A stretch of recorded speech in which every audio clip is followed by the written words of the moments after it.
you go into this film, there are two things you need to remember. Number one, this movie is not made for you if you are an adult. This is a kid's movie.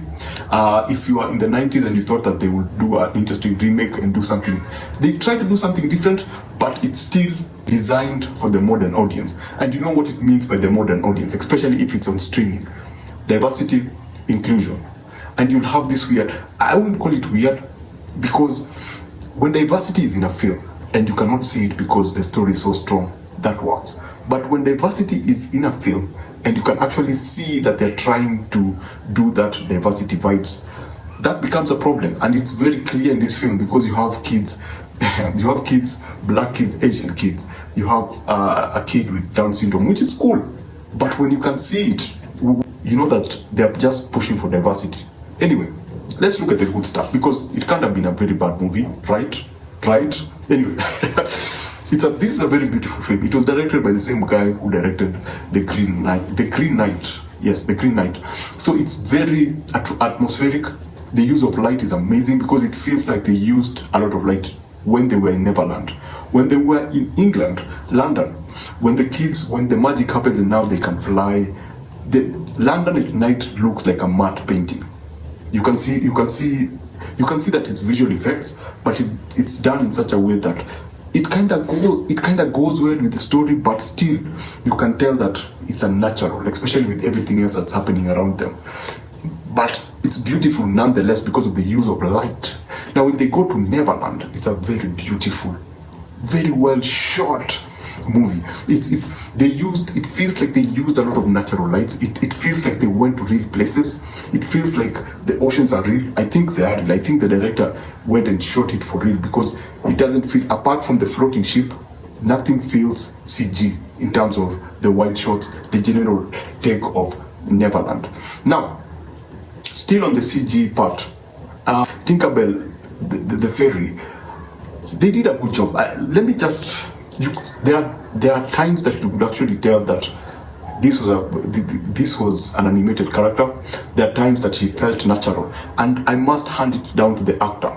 She did a fantastic job because the one of the hardest thing for actors is playing against something that they cannot see. And you see, she's playing in a world whereby everything else is larger than her, and they use her very creatively. For me, every time that she was in a scene, the pacing would feel different, the energy would just feel different because of her motion, because she was more of a distraction. When a scene could get bored and you'd see her flying around, it would bring a certain vibe about that particular scene. When you had now close-up of her, Tinkerbell, it was amazing that she could portray what you wanted to be portrayed. For example, she was talking to a person was having a conversation on this side, and it's a much bigger person. Her eye movement are very convincing, or they're stitched well so well that you cannot actually have that wonky eye connection, or that, it's called what, the uncanny valley, where you have a character who is small and doesn't feel like it's actually a small character.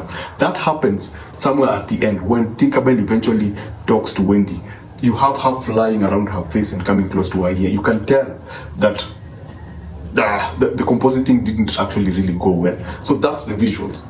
Again, they used wide lenses, and that's why I think they went to actually real places. They used wide lenses, and so when a character would come close to the scene, their figures would be distorted, making a very interesting look picture, basically, because the first time we're introduced to Peter, he goes into Wendy's house and then he's moving around and the camera is following him. So when he comes close to the camera, he becomes a bit distorted, so it looks larger, it looks bigger, it looks like a much larger person. Plus, a wide lens enables you to capture a lot. So when they're in the ship, you can actually see them capturing a lot of the scenes, and they used a lot of white tapes.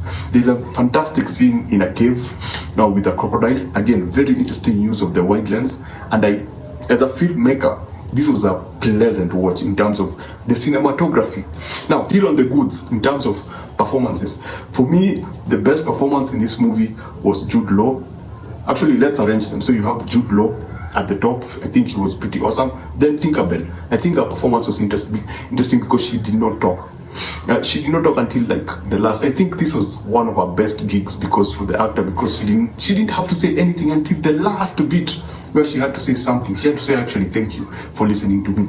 So you have Jude Law at the top as Captain Hook. Then you have Tinkerbell. Then you have the two kids, Wendy's two brothers, then you have the pirates, and then you have Wendy, and then at last, like one of the most, I don't want to call it disappointing. You know, when you get a role like this, it's supposed to be, it's emotionally charged. This is a very emotionally charged movie. I'm still talking about the good. This is a very emotionally charged movie. So there are a lot of times that you need to express. Facial expression, change of tone when you're expressing. And unfortunately, it's this kid's performance is one tone. That face, even when I went to Google and saw his mugshot, that look is constant. Whether he's happy, whether he's about to die, whether he falls off a building, that look is constant. There is a part that he's having a conversation with Jude Law, Captain Hook. A very, very emotionally charged conversation. But that look is maintained throughout. So that for me was like the weakest part of this movie. Now, here's why I think that happened. The character of Peter Pan was pushed back twice in the film. There are 2 times you don't actually see the character. Something happens to him so you don't get to see him on screen. And that's when Wendy now takes over and it becomes a movie. Then he comes back a bit, something else happens, and then he disappears again for like 20 minutes. It becomes Wendy's movie. Now, I feel like the studio intentionally muted that character in order to elevate the character of Wendy. Let's be honest. And another female character. I think there was a need because I have a feeling that they felt like the main characters were kind of crowded. So they felt that they felt the need to actually mute Peter Pan so that they could, all these characters could be awesome. Now, is that a bad thing or a good thing? In this particular case, that was actually a very, very bad thing because it's called what? It's called Peter Pan. We came to see Peter Pan. As much as Wendy is a part of the story, as I said, Wendy takes 2/3 of this film. Peter Pan takes 1/3. So that's the good. This movie had an identity problem because at times it felt too childish, extremely childish, because some things were happening and you go like, yeah, this is for kids. There's no way. There are some scenes with Jude Law where he becomes so serious and he discusses some really dark themes and you're like, no, this is for people like myself. Then at times the movie turns into a musical and then you're like, okay, where are we going with this? And then it stops, becomes an adventure movie. It becomes Pirates of the Caribbean in some scenes. And you're like, okay, I see where this is going. Then again, it goes back down to becoming a Peter Pan movie. Then it moves, then it becomes a Native American story. You have Native Americans and you're like, whoa, where is this going? And where is this Neverland? Now, the bad, Peter Pan as a character. I'm sorry, the actor, this was a big gig for him, and I don't want to bash him. You probably did your best, kid. If you're watching this by accident, you did your best, and we appreciate what you did. And this was a big gig for you. But emotion, there's something called emoting. Show how you feel. That one note did not work for me. I couldn't read him. You can't read a character. If he was to play a silent character, you wouldn't understand what he was going through because he needed to say it, but he could not emote. The other thing that I did not like was the story generally. They tried to do something different. Yeah, it's a remake, so they tried to add in some new ideas, and the new ideas did not work for me at all, especially with Captain Hook. I would have expected them to come up. Yes, it was a bit obvious that whatever happened to him could have made him to become what he is, and it makes sense in terms of a story for him to be whatever he said he was. But when you look at it as a movie, I thought they would have done something more creative. I would expect, because it's Disney, man. It's Disney. They have some of the best stories ever. I would think they would have done something creative. I think what is revealed about Captain Hook is the most generic approach to that particular situation. So I had expected them to do something unique, something different about that particular character, to have gone overboard, to surprise me as a viewer. But they still did. They gave it still a very basic take on the character. The other thing, in terms of the story, nothing is new. Yeah, only that part, the Captain Hook's part, that's the new part. Everything else is a remake. Everything else is the same thing. Everything was playing out the way you expected it to play. All the tones, they were hitting all the tones. They would shoot some things differently, but the tones were just the same. You know when this was going to happen, you knew when this was going to happen. Yes, they changed 1 or 2 things, but you knew after that was going to happen. When everything is okay at the end, you're like, yeah, I mean, what did I expect going to watch this? Did I expect them to do something creative with this? No, they didn't. So that again goes into the realm By that, again, I mean that the writers jumped into the realm of lazy writing, baby. They swam in, they went deep with the lazy writing, and you can see it clearly with the dialogue, you can see it clearly with where they take the story. The direction is amazing. I can't blame the director, I cannot blame the set designers, I cannot blame the visual designers, I cannot blame the visual VFX people, but it's just the story. They were given a bad story, but they did the best that they could do with whatever they had. Something else that I personally did not feel worked very well in terms of pacing and editing is that, you know, the way when you watch a movie like, for example, 300, you can always remember a moment, a certain moment. When you think about The Matrix, there's a moment that sticks in your head, that pops in your head, that the movie was moving fast and then that moment happened and then it slowed down to make you take time to digest that particular moment. This movie is very well paced, and that's a good thing and it's a bad thing because it moves very quickly, but you don't have that moment. For example, when they meet Peter Pan and now they're able to fly out the city, it doesn't have that impact. It doesn't have that magical feel of the show. I don't know if you understand. It doesn't have that moment or that wow, that is beautiful. You can fly at night. Wow, that is so epic. They don't take time to stop and let you just enjoy the ride. It's constantly moving. They don't take their time to capture those moments. The Captain Hook's moment with Peter Pan, it comes and it goes. And you're like, oh, okay. It comes, leaves.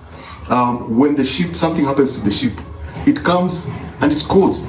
They don't take a moment with a particular, there's something that happens to Peter Pan, falls off something. They don't take time to actually keep us there so that we can take in the emotions of the kids and what is happening currently, because they've watched something happen to their leader. So the expressions must be affected. They will be responding in a certain way, you know. So there's another moment with Wendy as they try to do something to her, throw her off something. And so the brothers, while she's moving towards the whatever, they're crying, right? But when she jumps, camera goes back to the people on the ship. You can see the kids and they're not wailing. I mean, you've just seen your sister being thrown off something. You'll be wailing, screaming, trying to rush to go there, to go and rescue them. But there's nothing, they're just there.